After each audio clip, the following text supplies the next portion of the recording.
SA Foundation. Siyathemba nizolijabulela lolu hlelo.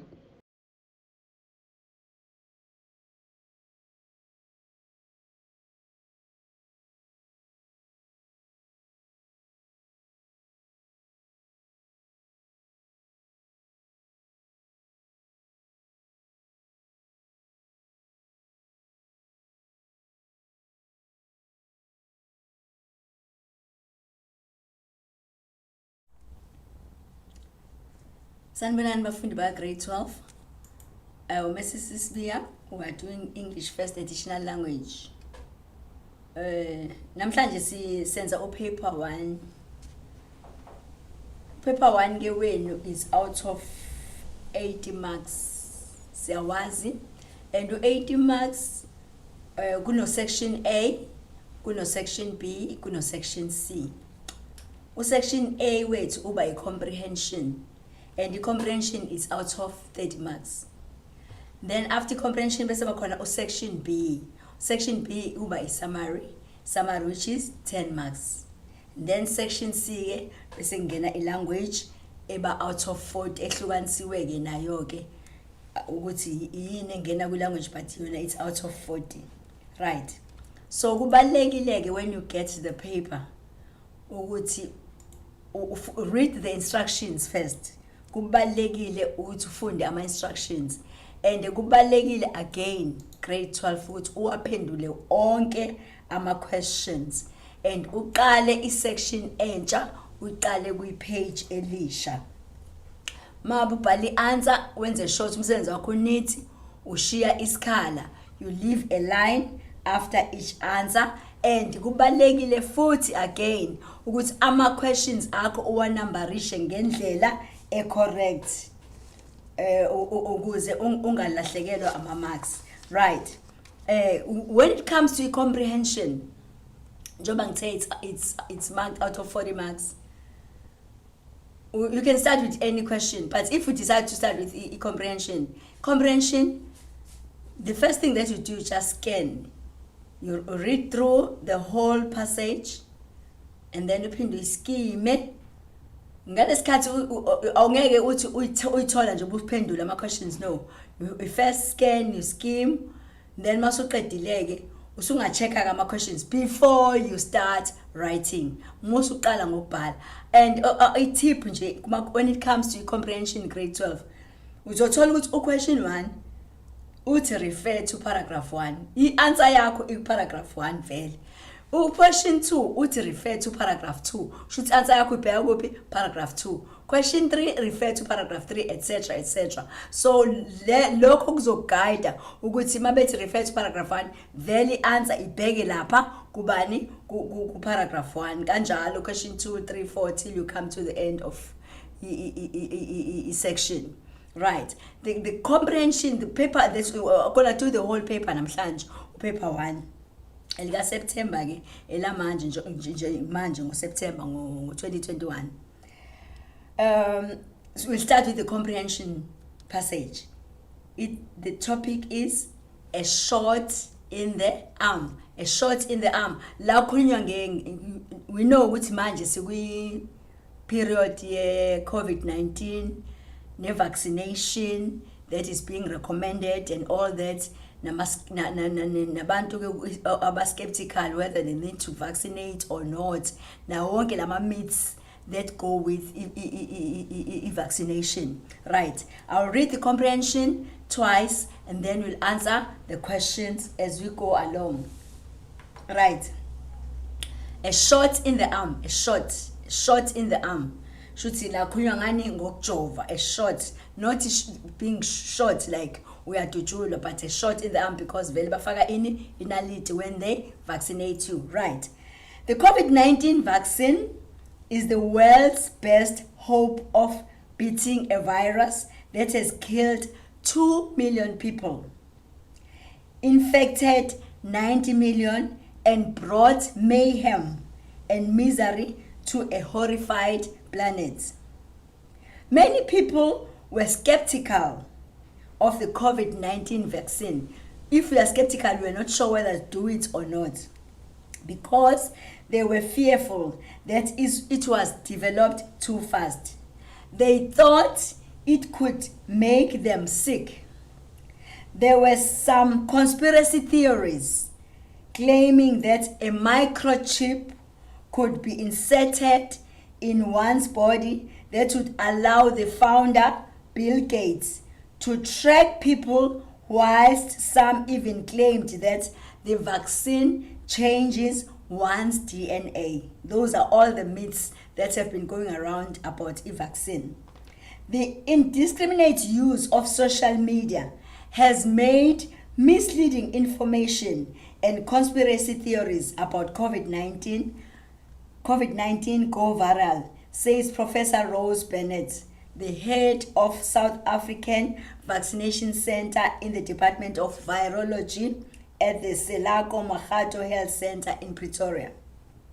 The truth is, without vaccines, diseases such as smallpox, polio, measles, and mumps will still be major illnesses. Shuthi vele abantu babe vaccinate against all these, polio, smallpox, measles, before even COVID-19. So during the hard lockdown, Peter Van Zyl volunteered with the Lady of Love organization. Lady of Love is written in italics, which is the name of the organization. Lady of Love organization, in making sandwiches 3 times a week for hungry school children. I always had a burning desire to do something that would make a long-term difference in the battle against the terrible disease. I then heard about a call for volunteers in a vaccine trial, and I decided this is it. Shutwa decided with uzoyenza.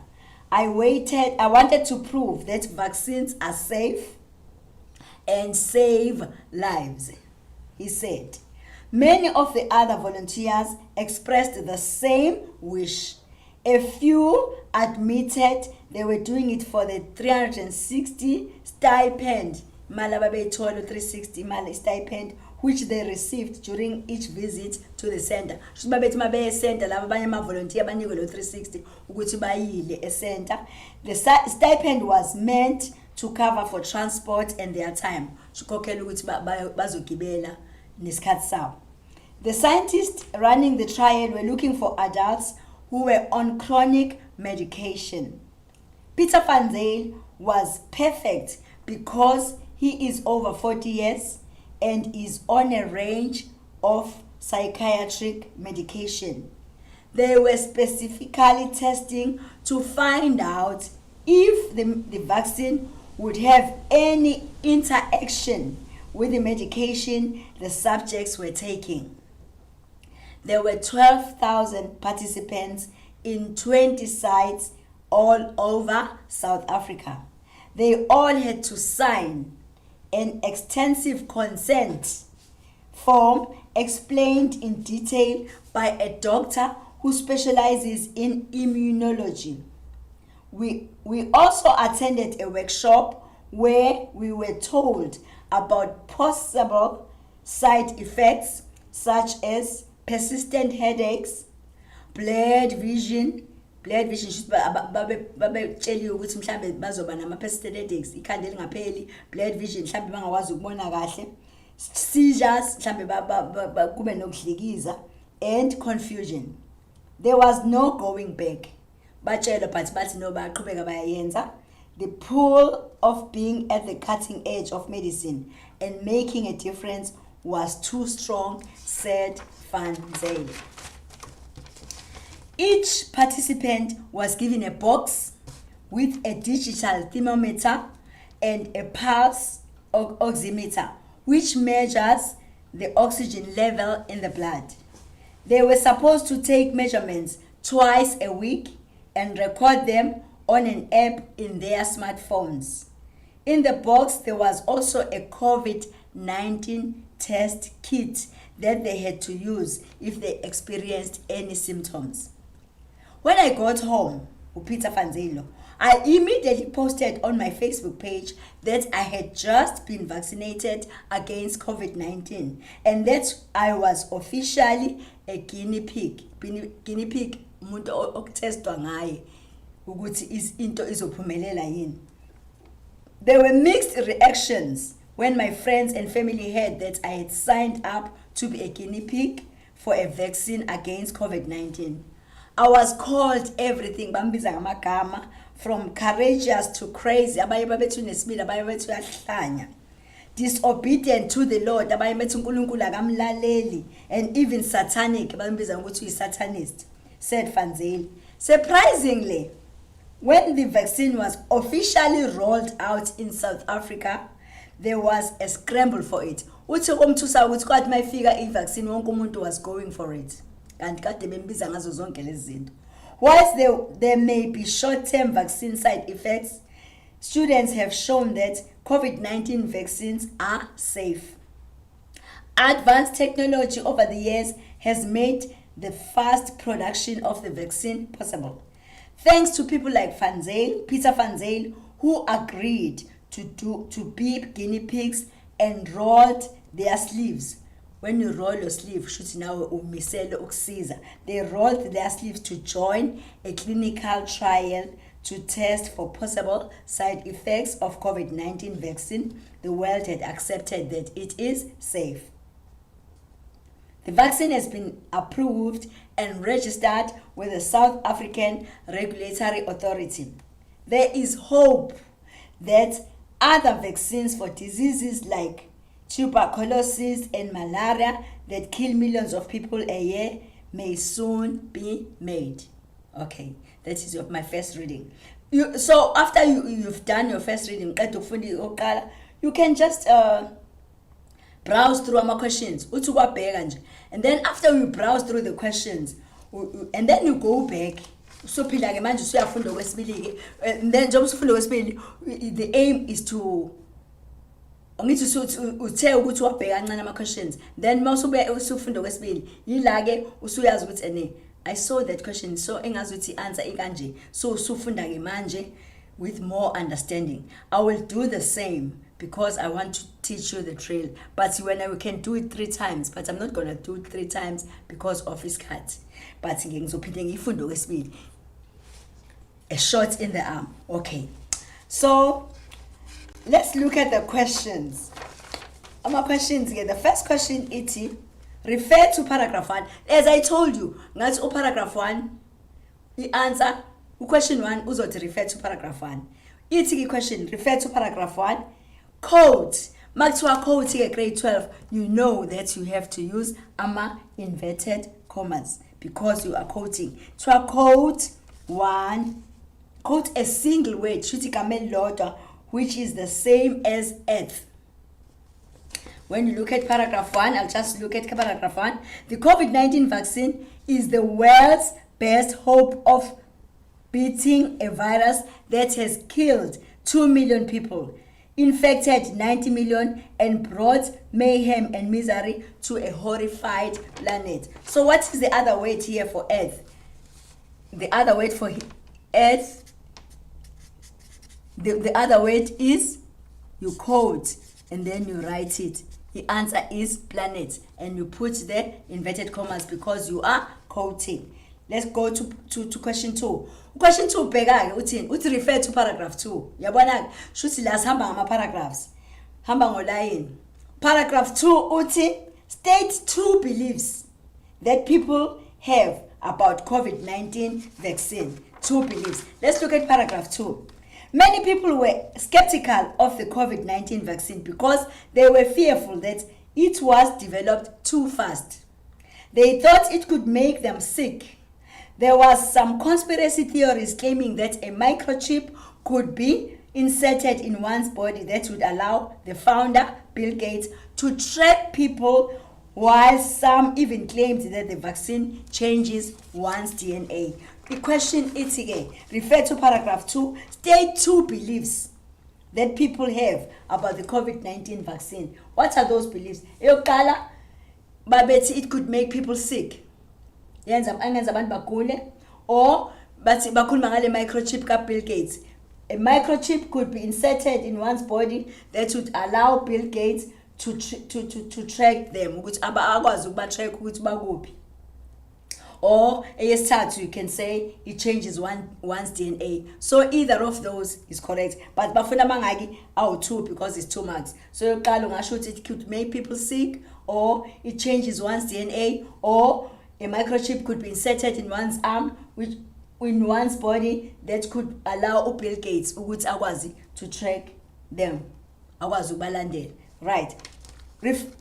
Yabona ayalandela ama questions. Question 3 uthini? Refer to paragraph 3.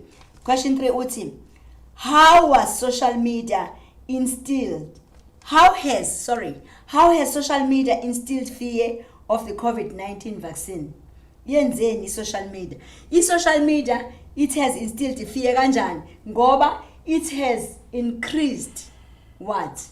The spread of false. Social media spread izinto ezingelona iqiniso. It has increased the spread of false information regarding the vaccine. So how has social media instilled fear? Ngokuthi yenze njani to spread information enjani engelona iqiniso. So it has increased the spread of false information. Right. U3.2 uthi, why is the following statement false? Yindaba le statement silandla singelona iqiniso. Asilona iqiniso kanjani? Sithi statement, the COVID-19 vaccine is the first vaccine to be used on human beings. Bawabalile nje yakhumbula bebala ama measles, bebala ama mumps, ozagiga and all. So it is so vele le question 1.3.2 it is false. Why? Because ama vaccines have always been used to prevent diseases. Aqali nge-COVID-19. They have been used before, such as polio. People have been vaccinated against polio. People have been vaccinated against smallpox. People have been vaccinated against measles and also against mumps. So it is not the first. COVID-19 is not the first vaccine. So you have proved ukuthi the statement is false. Ayilona ini iqiniso. Right. Let's go to question 4. What's question 4? Refer to paragraph 4. Mention 2 humanitarian acts performed by Peter Van Zyl. Yini enzo Peter Van Zyl izinto eziwu2. 1, wa volunteer ngithi uyakhumbula. He volunteered with the Lady of Love. Lady of Love ngize ngasho ukuthi ubhale in italics because it is the name of the organization. He volunteered with the Lady of Love organization. Enzani wenza ama sandwiches, making sandwiches for hungry school children. Enzela ingane ezilambile ama mabethi and humanitarian acts shuthi imapha ama acts ayewenza awubuntu. Wa volunteer ke la, he volunteered with the Lady of Love organization making sandwiches for school children. Waphinda futhi eyesibili humanitarian act, act yobuntu ayenza. What did he do? He volunteered to take part. Waphinda futhi wathi take part in the COVID-19 vaccine trial. Waphinda futhi wathi ucela ukuba guinea pig. Angithi uyakhumbula waba guinea pig ukuthi naye angenele this COVID-19 vaccine trial. Moving to question 5. Question 5 uthi, explain the risks associated with the vaccine trial 1. What are the risks associated with the vaccine trial? But Ilana, explain ama risks. No. Sengijumpile. I'm sorry. Let's go to question 1.41. Question 1.42. Uti, give 2 reasons why the participants took part in the trial, in the vaccine trial. Remember, wakhona laba bafika lapha bethi nabo but they are going to take part. Abanye babengenela u360 laba bebethola for the transport ngithi uyakhumbula. So bathi nika ama reasons awuthula ukuthi why did the participants take part in the vaccine trial? Why did they take part? Because they wanted to make a difference. Babefuna ukwenza umehluko in the fight against coronavirus by proving that i-vaccine injani is safe to use in humans. Babefuna ukuprove ukuthi i-vaccine is safe to use in humans. Okunye futhi, they wanted lo 360 or stipend ababewuthola, which was given to volunteers for transport and also for their time that they spent in the center. Right. 1.5, explain the risks now associated with the vaccine trial 1. What are the risks? The vaccine trial is a risk. Why? Because it is done on people who have other ailments. Yenziwa kubantu abanezinye igulo zabo ezibaphethe.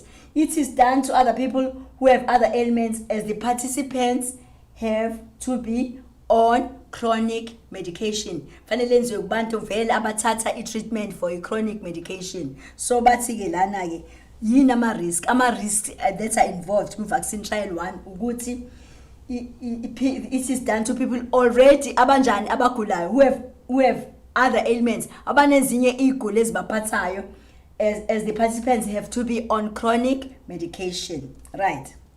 That is 2 marks. You move to 1.6. To choose the correct word to complete the following sentence. The word app, paragraph 7. The word app, paragraph 7. Let's look at paragraph 7. Uti, each participant was given a box with a digital thermometer and pulse oximeter, which measures the oxygen level in the blood. They were supposed to take measurements twice a week and record them on an app, AWP, in their smartphones. In the box, there was also a COVID-19 test kit that they had to use if they experienced any symptoms. Right. The question iti ke lana ku 7. Iti, choose the correct answer to complete the following sentence. The word app, AWP, is an abbreviation for A ute appointing, B is application, C appreciation, and D apprentice. But app, the answer is B. B also ini application. They abbreviated. It's B, which is application. Moving on to question 1.2.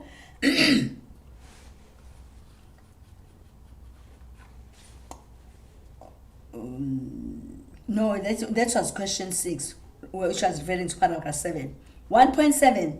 Refer to paragraph 8. Explain what is meant by the phrase guinea pig. Chaza ukuthi yini guinea pig. I-guinea pig is ichaza umuntu abamsebenzisayo. It means a person used in an experiment.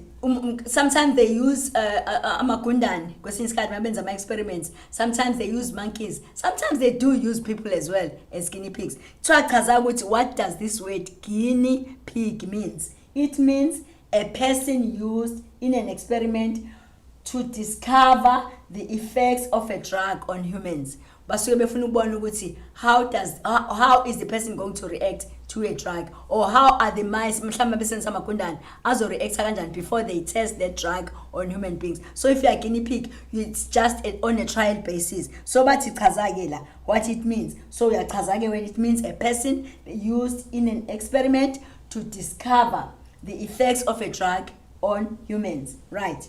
Number 2 wakhona uthi discuss the contrasting behavior of the people in this paragraph. Ama-behavior abantu, when they contrast, it means awafani, ayahlukana. How do they contrast? Okokuqala ukuthi the people were negative. Angithi babengayifuni.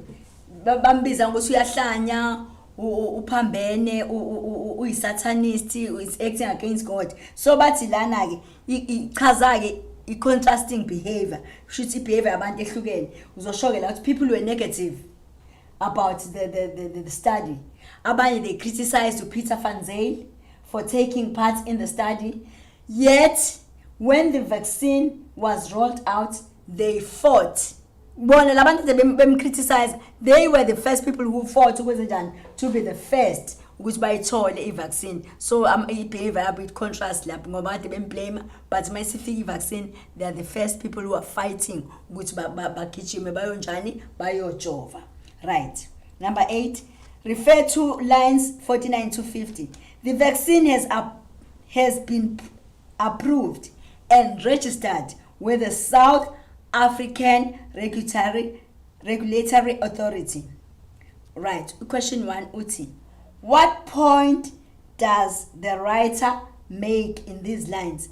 Mayethi, the vaccine has been approved and registered with the South African Regulatory Authority. What is the point that the writer is trying to make in these lines? Below point.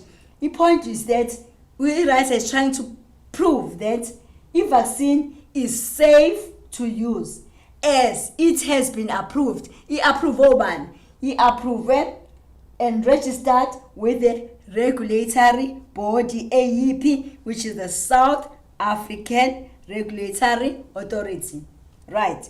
Utu wakhona uti, in the context of the entire passage yonke ilete sifunda about a shot in the arm, explain why this statement is ironic. Yindaba ithi statement a shot in the arm. Shuthi sulfunde yonke ipassage twake chaza ukuthi why is this ironic? Yindaba ironic yonke lento. Ironic why? Because it is ironic that the vaccine yona lekunywa ngayo has been approved and registered, yet i-approviwa register, yet i-trial yakhona, the trial to determine if it is safe has not been concluded. I can conclude kodwa already it's already been registered, although i-trial yakhona has not yet been concluded. Moving on to question 9. Question 9 uthi, do you agree? Lana the question, if the question says do you agree, you can either say yes or no. It's open-ended. But if you say yes, support. If you say no, I don't agree, support as well. That is why it's 2 marks. If you just say yes, you're not going to get any mark. Yes, because 1, 2, 3. No, because 1, 2, 3. Bafuna your own opinion. It's a question. Do you agree with the writer's view that the vaccine saves lives? You can say yes, it does save lives. Why? Because without the vaccine, people would have continued to die in numbers. And then this death of people through diseases such as smallpox, polio, measles, and was kept by the use of vaccines. Shuthi la ama vaccines abevele esetshenziswa before. Abantu azange bafe from measles, mumps, and all that, polio. So ungasho ukuthi yes, the vaccine, without the vaccine, people would have continued to die, but it did keep. Yakwazi ukuthi it we miss. Or you can say no. The vaccine does have some side effects. In our side effects, which can make people sick, because ukufa is inevitable. It's unavoidable. Ukufa vele, death is inevitable. So you can say yes or you can say no. But the main thing is to do what? Is to support. Right. And then number 10, discuss. To number 10, the last question. Discuss the suitability of the title, a shot in the arm. Is this title suitable? But discuss if the title is suitable. You can say yes, the title is suitable because the passage is, the whole passage is what? About the COVID-19 vaccine, which is done what? Which is injected where? In the arm. It is a shot in the arm. So if I go in the arm, or you can say it is not suitable. Why? Because other vaccines, amanye vaccines awujova engalweni, they are taken orally. Amanye uyawaphuza ngomlomo. So you can say it's not suitable, right? Or you can say it is suitable. Konke kukuwena. And also ungasho futhi ukuthi la, if they say a shot in the arm, lana there's nothing about shooting the passage. Ayikho nje ekhulunywa ngokuthi literal meaning when a shot, literally it means a person is being shot. So there's nothing that has been mentioned here where about shooting in the passage. So it's all about the vaccine. Right. Moving on to section B. Section B, ukhuluma la, it's a text B. La ku text B, what do we have? We have a graph. I-graph yama universities wonke nama fees. On the side, it's i-graph yethime kanje. Ngala we have ama universities. All the universities akhona la South Africa, and then ngalana bese kuba ama fees that are paid in universities. Okay, uthi ke number 1 akhona. Why does the writer provide this information? Yindaba khona in South African university registration fees. Kwase khona University of Cape Town, kune Wits, kune Johannesburg, kune Pretoria, kune Stellenbosch, kune Free State, kune Northwest, kune Limpopo, kune Rhodes, kune KwaZulu Natal, bese kuba ne UNISA. Bese kuba ama fees ngala eceleni. Right, bese bayabhala ke ama amount ukuthi ama registration fees athini for each university. So it's question number 1. Why does the writer provide this information? Ufunani writer why provide the information? So that the prospective students labo bafuna apply can make informed choices or informed decisions, because sebeyazi ukuthi eVets kubiza this much, it's 4,000. Cape Town 4,000, eVets 9,900, UJ is 3,870, etc., etc. So bathi ke lana, why does the writer provide this information? We provide why because uwenza ufuna ukuthi umuntu ozo apply i-student sibe sesina informed decision, sesiyazi ukuthi if I apply to this university, these are the fees I'm supposed to do what? To pay. So Zotila, yes, he provide this information because the prospective students can make informed decisions, sebebonile, or choices about which university they can register at based on the registration fees. Njoba ebhaliwe ama fees. Right. Number 2, which South African university would a poor family choose? Kuthiwa kuwo wonke lama universities abhalwe la Wits, Rhodes, UJ, UKZN, UNISA, iyiphi engakwazi uafford umuntu ongekho that rich? Bese bethi substantiate your answer, support answer yakho. Uzoba of course university abangayafford abantu that are not that rich, iUNISA. Why UNISA? Because i-registration fee yakhona eyase UNISA is 2,140. So a registration fee is more affordable than all the other universities. Right. Number 3, discuss whether the visual accurately convey the message of this text. Shuthi yonke le graph le abakhombise yona. But is it accurately done so that it can convey the message of the text? Iyakwazi ukukhombisa.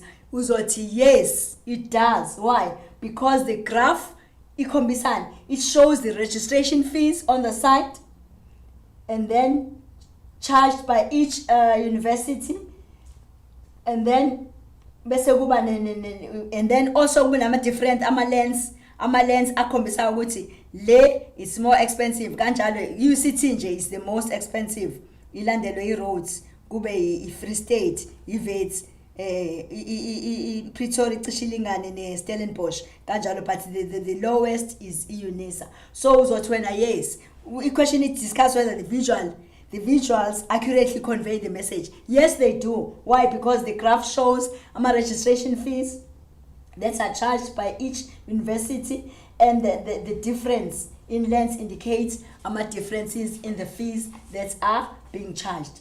Or mhlawumbe ungathi ene futhi no, it's not the message is not accurately conveyed. Why? Because information can be misleading, because some of the South African universities, they are not included in the visual. Akhona bangazange bawafake la.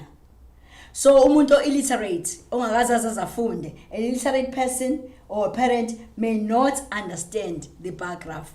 Or angeke azakwazi understand umuntu mhlawumbe umzali or illiterate ongazange esikoleni. So it's either yes or no, but you are substantiating you are supporting your answer. Moving on to summary. We are now in section C, section B, which is summary, and summary yethu is 10 marks. Summary yethu grade 12 is written in point form, and you have to use your words as much as you can, and you number at the end of summary yakho, you write down the number of words. You don't exceed in number le efuniwe, right? Bathi lana, your dog has whelped a number of beautiful puppies. Most of your classmates would love to have dogs and pets, but they often struggle to help them settle in a new home. Mnganwa ipapi yakho ithole ama-puppies amaningi shuthi zele. So it's a question that most of your classmates labo classini lakho would love to have dogs as pets, but they often struggle ukuthi bakwazi ukuthi bathole inje encane mayifika ekhaya. They often struggle ukuthi bakwazi ukuthi ikwazi ukuseklisha ekhaya, right? Kuthiwa ke la, list 7 points you would include on how to help a puppy settle in a new home. How to help umntwana omncane, a puppy, to settle in a new home. Ukwazi ufika. So ama point akho la, they are going to be 7. On how to help a puppy to settle in a new home. Right, let's just read the summary through. But hey, your summary must be written in point form. Point 1 to point 7. List your 7 points in full sentences. My sentence must be in full, using not more than 70 words. Number your sentences from 1 to 7. Write only 1 point per sentence. Use your own words as far as possible. Then you indicate the number of words that you have used. If there are 69, you write 69. If there are 70, you write 70. Right. How to help a puppy settle in a new home. 1. Bringing a new family member into your home may seem daunting. Ukuleta family member ekhaya kuyisekhamba some task into ekuhlukumezayo kancane. These tips will help you make the transition period with a new puppy easier. Tuale, how to help a puppy settle in a new home. Right. The first week with a new puppy will be over in a flash if you check the area in which the pet is going to stay and remove anything that might cause harm or which the puppy can chew. Avoid overwhelming the animal by introducing it to friends and neighbors right away. Your new pet will need to know the family before being contented with other people. This is also a good time to choose a name and get your pet accustomed to it. Only then can it be allowed to explore the house and the garden. But iqale ungaqala usheshe introduce abantu abaningi. Aqale yazi abantu basekhaya aqala. Then emva kwalokho ulinike igama. Masunika igama, then we can introduce to our neighbors as well. Then sungakwazi ukuphumela nayo ngaphandle in the garden. A routine will help to settle your puppy in. It helps a lot to reward good potty behavior. Umfundise futhi ukuthi masefuna ukuya ngaphandle uphuma naye ayikhulule in the garden. Like when your pet goes in the right spot. The puppy should be given time to go outside for a toilet break every hour. The puppy will need a crate to sleep in, toys, and training treats. A blanket from the previous owner put inside the crate will create the smell and feel of home and will keep it calm. Mhlambe futhi ungayifaka ngo-blankets, mhlawumbe kade khona omunye obehlala la omunye pet, ungamnika u-blankets and then i-smell uzoshesha uphaphi wakho akwazi ukuthi athi ayi-acclimatize, akwazi ukuthi akwazi ukuhlala la. The puppy should be given time to go outside for a toilet break every hour. Okay. A blanket from the previous owner put inside the crate will create the smell and feel of home and will keep it calm. Puppies have a tendency of going back to the previous owner. but bayathanda ukuthi babuyele emuva lathi behlala khona. So leave the crate door open the whole day so that the puppy can happily go in and out. Aphume ayodlala iphinde angene. At first the puppy will keep you up for a few hours, but allow the puppy to sleep in your bedroom by placing its bed or crate next to yours so you can reassure the puppy if necessary. Lana ke bafuna ama 7 points of how to help upuppy wakho ukuthi akwazi ukuseklisha. Yokuqala ungathi make sure the area is safe. That is point number 1. 2, do not introduce the puppy to friends and neighbors immediately. Aqale azi abantu bakuphi bala ekhaya. 3, give your pet a name. Mbize nika igama azalijwayele ukuthi ukwazi ukumbiza ngalo. Akwazi ukuthi message isumsila uyalizwa igama lakhe. That is number 3. Number 4, you reward. Uyamupha ama treats. Reward the puppy for good behavior. Uma iphathe kahle uyamphetha la ibe good boy or good girl depending ukuthi uphathe umnika ama rewards. Number 4, get a crate. Thola a crate, toys and some training treats for the puppy. Akabe ne crate yakhe ahlala kuyona nama toys azodlala ngawo nama training treats. Keep the blankets from the previous owner inside the crate. La kade khona emunye adehlala la ifake phakathi khani izosheshe athi get accustomed. So that is point number 7. Point number 8 usuya add nje lapha ama points awu 7. You can say place the puppy's crate inside your bedroom or next to your bed. Aze anze njani ajwayele. So la when it comes to summary, 7 marks angithi summary yakho it's out of 10 marks. 10 marks is summary. 7 marks or 1 ama points, the points that you have written. And then 3 marks low or wenza lo 10 marks or 1 3 marks, 3 marks or a language. Uguti your sentence construction right na yonke into, and then you get your 10 marks. So ku easy akuhluphi as long as you are going to use your own weights. Move last section C now, which is language. Language yethu iqale ngeadverts. We have an advert lapha. Nangu sisi oveze uyaluma la uluma ibandage ngamazinyo akhe amahle ubhale izabhalwa in bold yathi smile with strength uluma ibandage ngamazinyo akhe lawa la ngaphambili. And then babhala la Colgate enamel health bazabhala 4 times better enamel base basho ukuthi lana futhi hashtag one brand recommended most often by dental professionals. Okay, nanokuthi iyabonakala futhi ukuthi uyakwazi ukuchecka ku Twitter and also ku Facebook. Right, iquestion here uqala ke ithi choose the correct answer to complete the following sentence. The product that is being advertised is but A, B, C, D. A uthi Colgate enamel repair toothpaste. B Colgate enamel health toothpaste. C Colgate dental repair toothpaste. And D Colgate mineral health toothpaste. But the answer is B. Kuzobabhala la iceleni kune error ebhalwe enamel Colgate enamel health. So the answer is B Colgate enamel health toothpaste. And then we move on to number 3. Who is the target audience? Let advert iyenzelwe obani. Who is the target audience of this advert?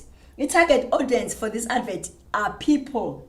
Number 2 law are people who like to keep their teeth healthy, 1 strong and also clean. When you look at the teeth and a lady, they are strong, they are healthy, and they look very clean. Right. Number 3 uti explain how the phrase 4 times better is intended to influence the reader. But a phrase 4 times better, it is written bigger. Ibhalwe ngamagama amakhulu no bold. It is written in a bigger font to emphasize that the advert product is superior and it's 4 times better than other similar products. It is superior and it's 4 times better than amanye ama products are Colgate. Right. Number 4, uti quote a single word.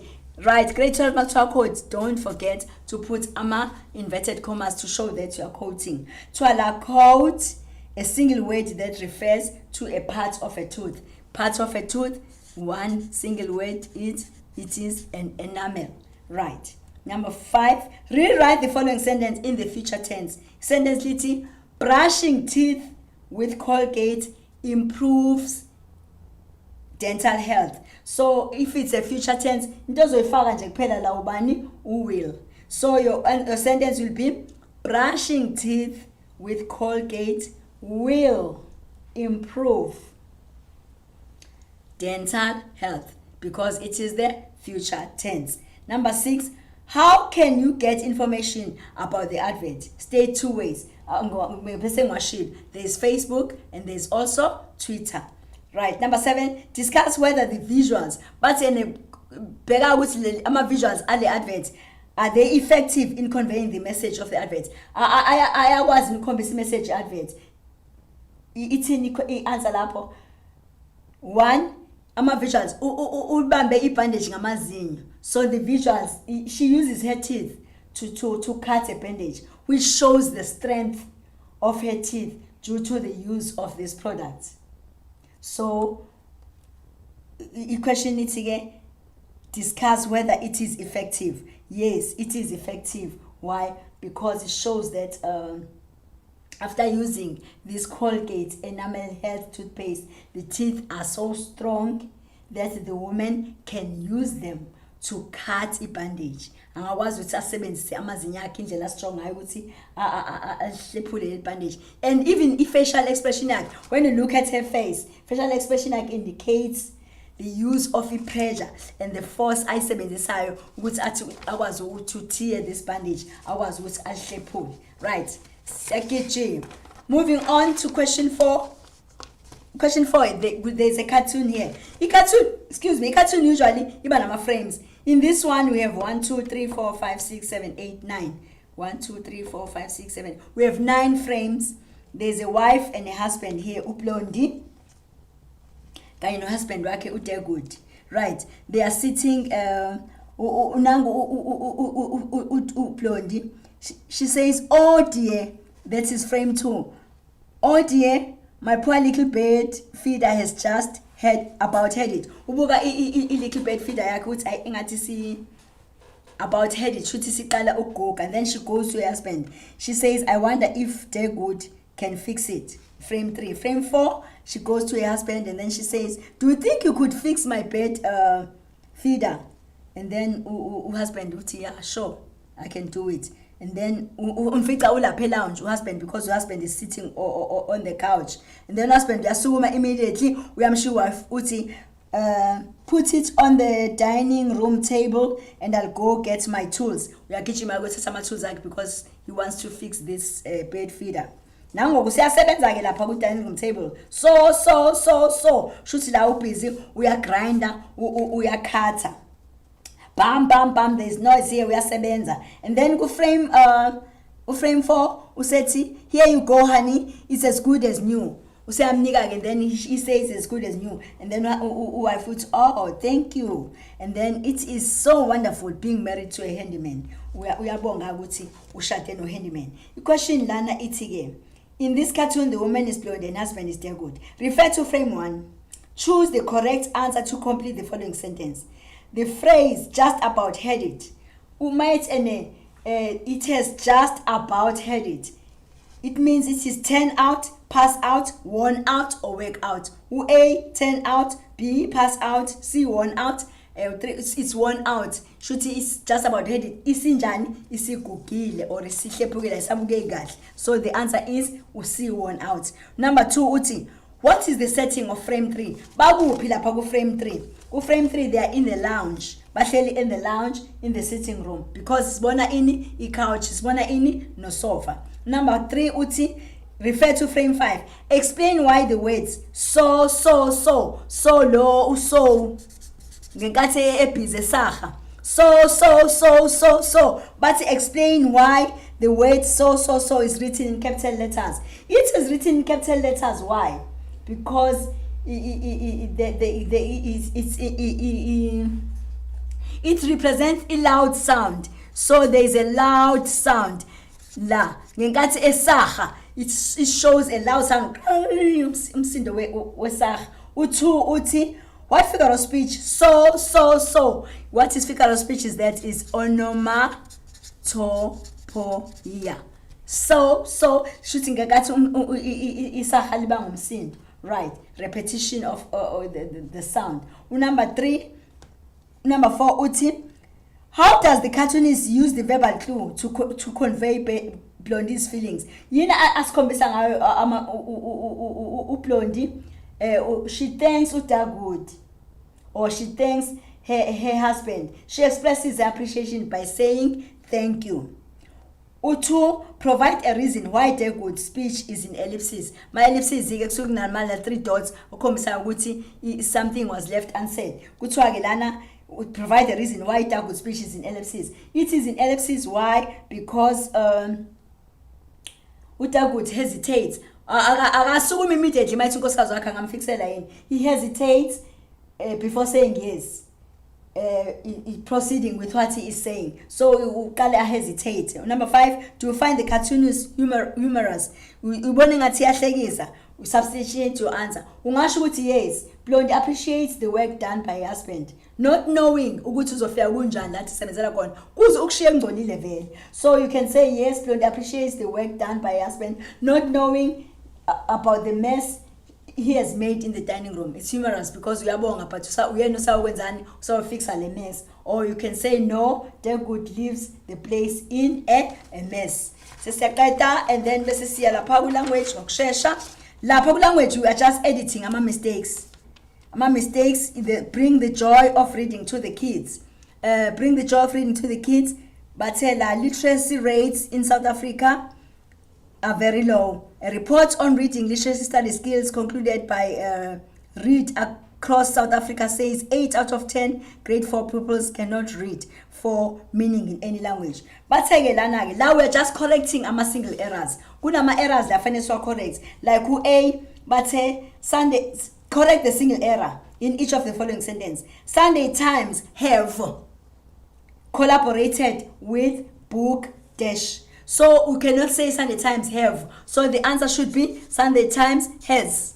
That is the single error. Number B, Book Dash believes introducing children to stories and books from a young age is essential in nurturing a lifelong love of reading, curiosity, and imagination. In a wrongila, it's spelling. Spelling is nurturing. So the error here, it is the spelling nurturing, not naturing. Number C, South African stories for children published by Book Dash consist of 4 delightful illustrated tales. Delightful, not so it's delightfully instead of delightful. Delightfully, Sunday Times is offering readers opportunity to donate copies of the book to deserving early childhood development ECD centers, libraries, and primary schools. Yine wrongila, it's readers who is la owabo une apostrophe. So all right, ilo ongenayo apostrophe. Right. Provide the correct degree of comparison. Literacy 5.12. But literacy in South Africa is low. So the answer is it is lower. Degree of comparison, it is lower. Number 3, rewrite the following sentence, passive voice. The books will bring comfort, curiosity, and joy to young ones. Zoshoguti, comfort, curiosity, and joy will be brought by the books to young ones, from the active to the passive voice. Rewrite the following sentence in reported speech. Dorothy Lowe, the managing director for books, said, "We do it so that children can develop the love of reading." So izoqala